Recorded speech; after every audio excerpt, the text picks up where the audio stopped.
Black ব্রালেটের ওপরে দিয়ে পরেছি। তো দেখো তো পরে কীরকম লাগছে একটু তোমরা বলো। Hey guys, good afternoon, welcome to my channel tips up back. শাড়িটা পরে ঘুরে ফিরে আমি তোমাদের সাথে দেখাচ্ছি। আসলে সাদা রং এমনই একটা রং এবং ব্ল্যাক অ্যান্ড হোয়াইটের কম্বিনেশন এতটাই সুন্দর, সেটা যে কোনো পোশাকই হোক না কেন ভীষণ ভালো লাগে। তো এখানে আমি তোমাদের বলছি আমি কোনো পিন আনিনি, মানে শাড়িটা পরার সময় পিন আনতে ভুলে গেছি অ্যান্ড সেই কারণে আমি সেটা তোমাদের বলছি যে পিন ছাড়া শাড়ি পরা খুব সমস্যা।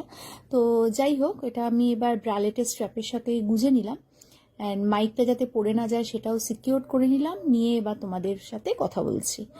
সো নিন্দুকেরা জানি অনেক কথা বলবে বা বলছে ভিডিওটা দেখতে দেখতে, বা তো কমেন্টও করে ফেলেছে এতক্ষণে। তো যাই হোক, এবার আমি শাড়িটা পরে তোমাদের সাথে বলছি যে একটা ব্রালেট, ব্ল্যাক ব্রালেটের সাথে এরকম একটা শাড়ি, পুরো হোয়াইট বেস শাড়ি কিভাবে পরা যায়, পরলে কীরকম লাগে, কি কি জুয়েলারি দিয়ে পরতে পারো। যদিও আমার গায়ে এখন জুয়েলারি নেই, আমি এখন হাফ বিধবা, তো এটাই আমি তোমাদের সাথে শেয়ার করছি যে কীরকম লাগছে এটা পরে।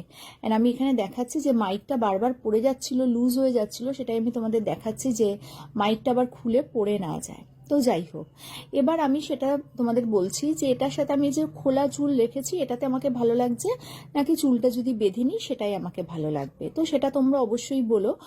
আর কানে কিন্তু আমি নর্মালি যেরকম পরি সেরকমই পরেছি, অ্যান্ড এর সাথে কিছুই পরিনি, কোনো গয়নাগাটি নেই, ইভেন হাতে যে ঘড়িটা পরি সেটাও নেই। আমি সেটাই বলছি যে একটা ভালো শাড়ি মানে একটু যদি ক্যারি করা যায়, সেই শাড়িটার সাথে কোনো গয়নাগাটি না পরলেও চলে। এবং ব্রালেট, ওই যে বলি আমি একাই 100, একটা ব্রালেট যদি সুন্দর করে ক্যারি করা যায় তাহলে ভালোই লাগে।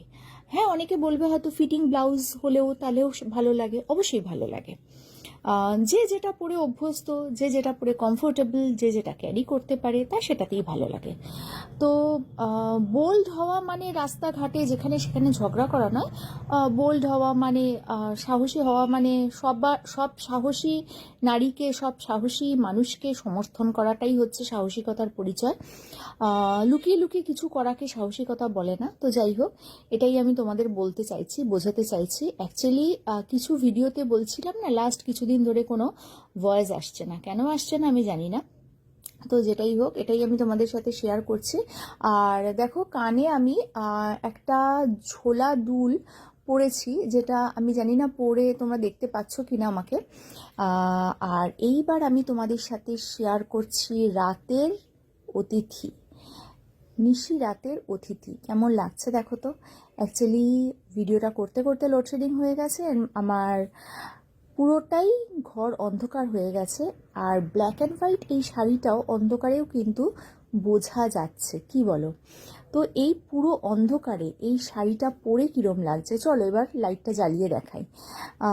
এবার লাইটটা জ্বালিয়ে আমি তোমাদের সাথে শেয়ার করছি যে শাড়িটা পরে কীরম লাগছে। দেখো, পেছনে যে ওয়ালটা আছে না, ওটাতে দেখানো হচ্ছে একটুখানি মানে কি বলবো, একটুখানি টেক্সচার টাইপের আসছে।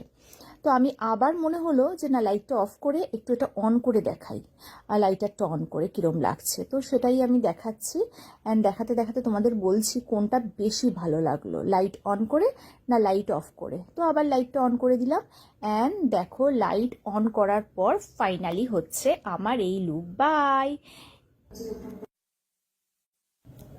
তো দেখো, হাত পা তুলে অনেকভাবে তোমাদের দেখাচ্ছি যে কিরম লাগছে আমাকে, বারবার চাইছি আমাকে বলো কিরম লাগছে।